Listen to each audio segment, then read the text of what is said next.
We all know that carp fishing can be challenging at times, so in this video I'm going to talk to you about a little edge that will change your carp fishing completely, doubling if not tripling or quadrupling your chances of catching. So this magical edge that will catch you more carp than ever is pre-baiting. What is pre-baiting? Well, it's just the act of going to the water that you intend to fish and introducing bait before you go down for your session. Of course, we've all gone carp fishing for a day, maybe for 24 hours, maybe we've gone for a whole week and camped out on the bank for long periods of time. But by pre-baiting, you're increasing the chances of you catching on the lead up to your session. Hypothetically, pre-baiting could work on any location, be it a lake, a river, canal, big or small pond, but I've certainly found it more beneficial on larger locations, places where actually finding the carp can be tricky. The lake I'm fishing now, it's absolutely huge. Carp could be almost a mile away up the other end. And when you're on somewhere that is this big, where the fish could be very spread out, concentrating on a certain area, introducing bait every day, every couple of days on the lead up to your session is meaning that there's more and more and more chance that the carp will be there when you turn up to fish. So before you start pre-baiting, you've got to think about where you're actually going to do it. You've got to choose a spot. To do this, I like to use a marker float or just a lead tied on the end of some braid. Braid is quite important because braid doesn't really stretch. So when you are casting around and dragging that lead across the bottom, you really feel what's going on the lake bed. I've actually made a video on this channel all about feature finding, learning what it feels like when you throw your lead out into weeds or when it hits gravel or when you're fishing in silt.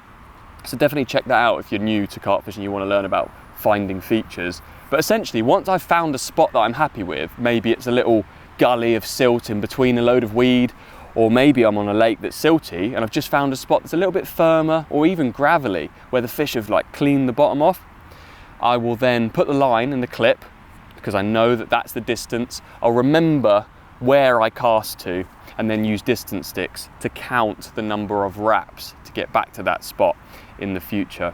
It's certainly not ideal just to throw your bait out all over the place because you might not actually be casting your rigs accurately where the bait was when you come to do your session. Once I've found the area that I want to pre-bait, I'll normally use a marker float so I can pop it up to the surface and get a visual on where that area is. Once I've done that, I've got to decide whether I can feed with a catapult if it's quite close in, or if I have to use a spom if it's further out. Normally the catapult is better if you're feeding with larger baits, maybe big pellets, boilies or tiger nuts. But if you're trying to put out small particles like hemp, you're almost certainly going to need a spom to be able to get the distance, as small baits in a catapult don't really go very far. Choosing what bait you're going to use for some people can be quite complicated. There is so many different flavours of boilies and types of bait available. Almost all the time when I'm pre-baiting, I start with particles, be that hemp seed, maize potentially, or just like a ready-made particle mix that you can buy from tackle shops or animal food stores. Personally, I prepare my particles myself because it's a lot cheaper if you go online, find an animal food supplier and buy loads of hemp seed or tiger nuts or something dry and then soak it and boil it up yourself rather than buying the prepared stuff from the shop. Depends what quantities you're going to be doing it in, but I've got myself a big Burco boiler, which is like a big drum, and I tip it all in like a night before, cover it in water so it all soaks in, and then boil it for about half an hour. This makes the bait softer and it lets the particles absorb the water, meaning that they are safe for fish to eat, and also the fish just respond to them better once they've softened down a little bit and they're not so hard. But I'd say the main reason why I almost always start pre-baiting with something like hemp seed is because lots of smaller fish will eat the hemp seed, and also it gets stuck in the silt on the bottom, and that means the fish will dig for it over a prolonged period of time. If you pre-baited with just a big handful of boilies from the start, a fish might come through, just eat those boilies and move on. But I like to get all of the different species rooting around in the area, clearing the bottom, disturbing the silt, clearing the weeds away from the spot, because you're removing the chance of your spot having little bits of weed or slimy, horrible silt on the area.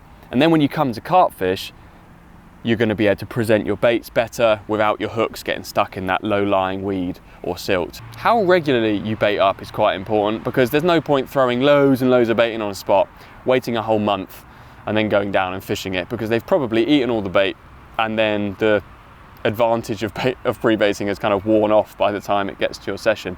In an ideal world, you'd get down the pond after work every day during the week, little bit of bait each time, building up the swim, and then you fish it on the weekend, for example. However, if the lake's quite far away or you're busy with work, then getting down the lake a couple of times during the week would certainly still be helping and giving you more chance of catching. I know I said that I like to start pre-baiting with small baits, hemp seed and whatnot.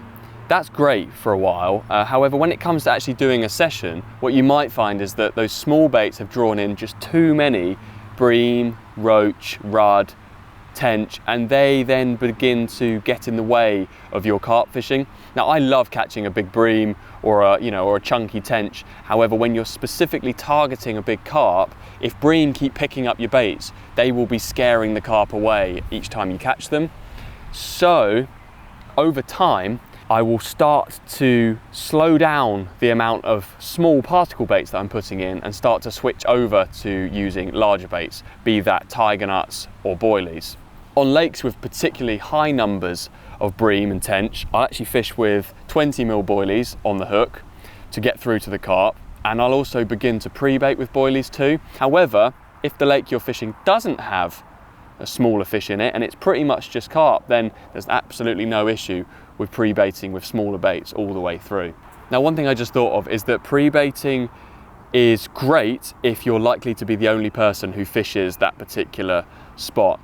Even if you've just got a little group of friends who fish a certain area, you can maybe work together. One of you chuck in some bait one day, another go down the day after, and then you can all fish together, or create some sort of rota where you all get a chance to reap the rewards that you've invested. However, if your lake's quite busy and you go pre-bait the most popular swim, you're probably just feeding the fish for someone else to go and catch them, and it can work against you actually to pre-bait on a very busy lake, as someone will see you throwing the bait in, someone will probably go and fish over the top of it, and yeah, in some cases it's actually going to work against you. So definitely consider pre-baiting an area of the water which is less busy, or choose a location like a river, for example, where you're less likely to see other anglers. My best times of carp fishing have been where I've picked a spot on a long length of river out the way with no one else around. I've pre-baited for weeks and weeks, and then I've gone and had an amazing session because I've invested the time, the effort and some money in the bait, but it always pays off.